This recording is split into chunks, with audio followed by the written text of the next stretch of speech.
Hi muckers, and welcome back to my YouTube channel. I hope you're all having the best day ever. First and foremost, let's go in with our mucker hug. Thank you for being here and thank you for being part of this conversation. I have a lot to say about this one and I'm really excited to sit down and film this one. But basically, Jeff Wittek has responded to Ethan Klein basically saying that Jeff was not coming on the podcast anymore. Now, if you're aware of this story even a little bit, I made a video a couple days on it, but basically, Jeff Wittek was supposed to be going on the H3 podcast, and this was, he's now in this kind of new stage in his personal and professional career where he is speaking up against David Dobrik. And we have talked about what has happened between them. Basically, David Dobrik put Jeff Wittek, his best friend, life in danger by basically putting him on this big device in the middle of the fucking water and spinning him around on one of the arms over and over and over again and not slowing it down. And then this made Jeff crash and he fell into the water and he had like fucked up his head and he has eye surgery, and Jeff had this done to him by David for the sake of content, for the sake of clickbait, and David was pushing it too far.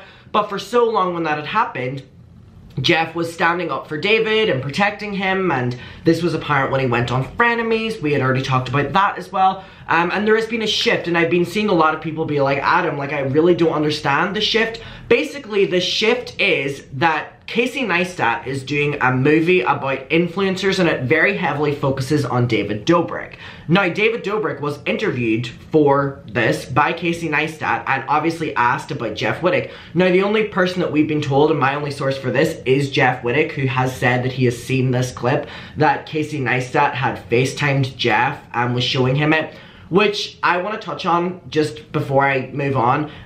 So basically that then was David saying that Jeff was the one that wanted to do the stunt, that Jeff pushes it too far every time, that David was just there, the one operating it, but Jeff wanted to do it.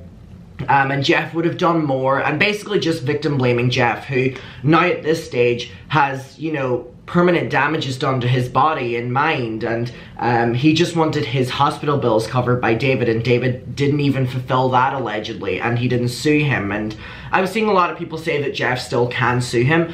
But anyway, I do quickly want to touch upon the Casey Neistat thing. So, I had mentioned in one of my videos that I knew this was coming out, and the reason for that was because Casey had messaged, and I'm pretty sure as well he was going to invite me to the premiere of it, but it is very far away from me, so I wasn't going to. And the only reason for that, it's not because of my channel or anything like that, it's just mutual people that we know, obviously when it comes out, are in it. So that was the only reason that I was obviously probably going to be invited, nothing to do with my channel, because there's a lot of channels within the same space that are not only a lot better, but a lot bigger than me. But people were asking why I knew so much about it. That's the only reason, and it's not even because of me, it's because of just mutual people that we both know. Anyways, I think it's incredibly shady that Casey Neistat, as much as he's been so nice to me and we both follow each other and I have so much respect for him, that he FaceTimed Jeff and showed him this clip of David Dobrik talking shit about him. On one side, I see it because it allows Jeff time to respond and know what's going to be going out there, but at the same time, whenever the documentary is already made, it's very much so just kind of starting shit for the sake of publicity before this comes out. Now, Casey Neistat is a YouTube veteran and is very smart with this and knows what he's doing whenever he's showing Jeff Wittek, who has been relentlessly supporting David Dobrik, a clip of David Dobrik talking basically shit about Jeff Wittek and blaming him for the injury that David Dobrik caused him. It's very tactical, and it then obviously gets Jeff Wittek to explode online, and he's been going after everyone, and I don't want to judge him, but I'm going to be judging him. He has been focusing his energy on Ethan Klein more so than focusing on David Dobrik. I think it was very tactical what Casey did, and I think it's really messy. Basically just trying to get Jeff really angry for the sake of getting him to angrily talk about the fact that this documentary or film is then coming out, which then gets more attention for that whenever it drops. So that's just my take on that.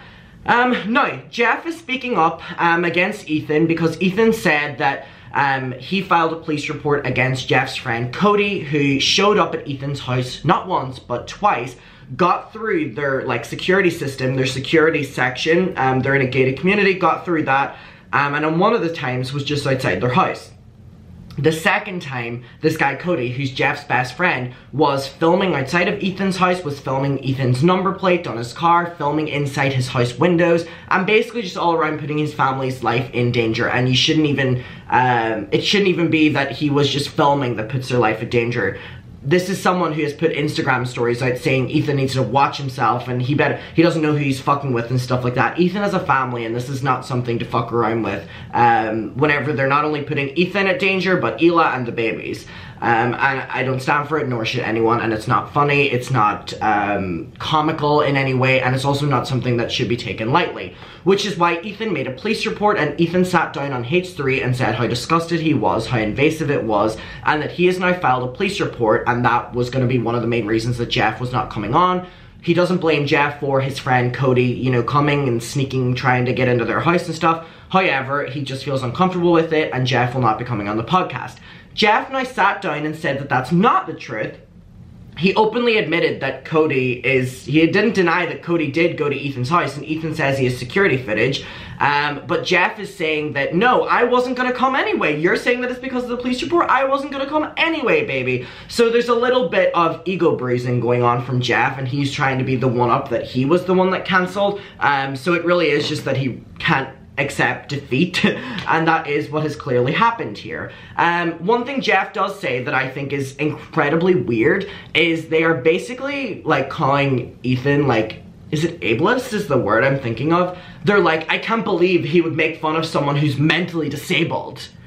And then Jeff's friend who's sitting down is like, hey, I'm gonna play devil's advocate. Like, how did Ethan know that this guy was mentally disabled? And Jeff was like, I shouldn't have to say it for them to know he's mentally disabled. And they're basically running with the narrative now, because they have nothing else, that basically Ethan is ableist because he was making fun of their friend, who was making fun of him, but it's not okay for Ethan to do it because this guy's mentally disabled. Which Ethan was very clearly unaware of. As in, most people on the internet too. But this is what Jeff is running with now. He has nothing else. Let's hear him out. So I have this clip here, and we're just gonna go through and hear what he has to say. Place to cry? Is it a safe space? It used to be a safe place. Jeffrey, you went on H3's podcast. No, I'm not going on there. I told him I'm not going on. I don't know why he's saying now. It's because he made a police report and all this stuff. I decided after I realized when he reacted to my thing that our sense of humor just don't align.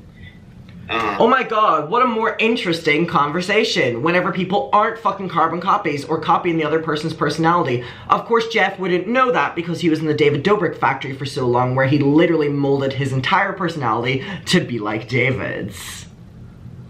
You're just calling yourself out, Jeff. And he poked a lot of shots at my friend who is mentally disabled and schizophrenic. And what do you What? It's very clear that Ethan wasn't aware of that before, because most people weren't. But if someone's gonna dish it out to Ethan and he can dish it back as but it's because he's right. Okay. When you keep fucking with a guy who spent more than half his life in prison. Threats. And doesn't do internet stuff. He's just sitting here because he was here that day. So basically that's Jeff's way of saying, yeah, he showed up to your house and threatened your safety and filmed in your windows, but he was in prison, so what do you expect? He's not even, really associated with the yeah, at all. He's just my friend that is... Well, that's Jeff's responsibility for putting him on his channel on a public forum. I need somebody to vent to, rather than it be 10 of us. If you want to vent to him, vent off camera, but you chose to have him as a co-star in your podcast on that episode in which you were talking about drama, and then that gets people to respond to it. But for some reason, Jeff Wittek, something is not clicking, that he is more angry at Ethan than anyone else, even the person who was his friend that tried to literally end his life. Allegedly. Trash talking. But, This is a safe place to cry? friend that I like keeping around. And yeah, I needed somebody to vent to, rather than it be 10 of us in a room just trash talking. But, you'd be so good on H3. Yeah, everything I say, every time I'm joking around, he just doesn't get it. And he stops the videos on the wrong parts. And his takes on things are always so... Again, it is just completely unwillingness to acknowledge that there's some fault on your end. He's now blaming it that Ethan's stopping his video at the wrong parts. Ethan's stopping Jeff's video at the wrong parts. Jeff, maybe your video just doesn't have any good parts. Because he's still gonna watch all the good parts that you deem it, even if he stops at the bad parts. Like, fuck. Lazy jokes, just cheap stuff that he does not... I don't know. I'm not... There's a team of like 5 people that are always... The teams... I honestly like some of the team. Some of them. They were even trying to check him, like, hey, you're making fun of a disabled person that's a fucking sick fuck. Maybe just... But was it apparent, though? I'm just playing devil's advocate. Was it, like, did you guys say, like... We've said it multiple times, yeah. Well, I don't know if I didn't open the show with, hey, I'm like, yes. There we go. We've said it multiple times, but I mean, we didn't open the show with it, so basically you haven't mentioned it. So, Jeff is trying to push the narrative that Ethan Klein is ableist. I really think that's how you pronounce it. I know how to spell it, but I just don't, I've never said it out loud before. He's trying to push that narrative that Ethan is that because Ethan made fun of his friend who happens to be mentally disabled. However, when confronted by his friend here, have you ever mentioned it? He's like, yeah, we don't really start the podcast by saying it, and we haven't really said it, but it's a problem that Ethan didn't know it. Whenever Jeff can't even remember when he's mentioned it. So much so that his own friend is calling him out on it. Right. The show today is mentally disabled. lack of reason. I would have to do that with like 50% of the people I bring on that podcast. And then I like, I don't know. Yeah, I guess I like surrounding myself with people that have problems. I like to help them because I'm sick of... Oh, what a Shane Dawson thing to say. I like surrounding myself with people who need help because I can be the caretaker. I can be the person to give them help. Oh, shut the fuck up. Oh, shut the fuck up. Anyone who tells you they're a nice person, anyone who tells you they're a good person, anyone who tells you they're a funny person, if someone has to tell you something about themselves that you're not able to pick up, they're lying. It's not true. I like to surround myself with like broken people because you can't spell broken without okay. Like, fuck up, please. It's almost more cringy hearing Jeff say that than Shane Dawson because I expect cringe out of Shane Dawson. Hold on, I just want to go back to that. I really just want to go back to that. I surround myself with people that have problems. I like to help them because I'm sick in the head. I like to surround myself with people who have problems because I like to help them. Oh, shut up. Shut up. Shut it. Shut up. Grow up. What age are we? What age is he? Let me look this up. Jeff Wittek age. If you older than 30 and you said that, I have a problem with that. I have a problem with that. Jeff Wittek age. Jeff Wittek, you better not be older than 30. I'm not saying 30 is old, but we're giving context on what you just said. And it's very cringy. Jeff Wittek is 32. You are 32. You a grown man. Alright. But just a different kind. Ethan is the epitome of that Dark Knight meme that's like... He said today in the podcast that he's still Team Jeff, and so did his team. Cool. That's nice. But I don't think we'll be going on. No, well, we're not going on. I'm going to Vegas this week. And what a loss. What a loss it was, Jeff not going on the podcast. Something I would not have watched. Also a loss, Nick Akato not going on the podcast. Another thing I would not have watched. Because for some reason, people are so obsessed with these like weird characters online from Jeff to Nick Akato, and I see absolutely no appeal with it. I would so much rather just watch H3 talk for 4 hours. You know what I mean? Anyone else feel me on that? The Nick Akato thing was gonna be cringy. The Jeff thing was gonna be cringy. And that's not Ethan making it cringy. That's not any of the H3 team. It's just, it doesn't work. There's just such conflict that's not, like, entertaining. It's not the same way, in my opinion, that Frenemies was. But anyway. And that was when we were supposed to do it anyway, and I'm excited for that. I don't want to be doing any more stuff that's too serious in these videos. I want to get back to editing our vlogs and our barbershops we have coming out. We got some big surprises for that. Woohoo! We can't wait! Another episode coming out soon. We have to work on Barbershop with Casey Neistat coming soon. We got a lot of stuff of our own to do. I'm not doing any press tour on canceling David. Like canceling it. Again, you 32 and you talking like cancel culture. I hold the same energy with you as I would with Trisha. Y'all are grown. You're not old, but you're grown. So let's act it. Please. Okay? Great. Alright, muckers, let me know what your opinion is on this below. I just think he's trying his best to throw every single thing at Ethan and seeing if one will catch on for calling him out. I want to show you this. So, where I'm currently staying is the Eiffel Tower.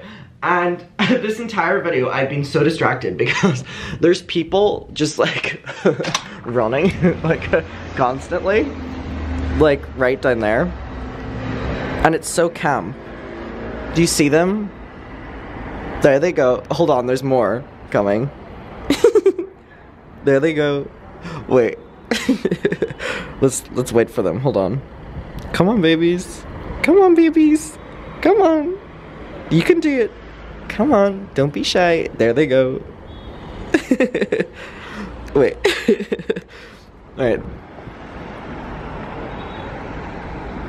There she is.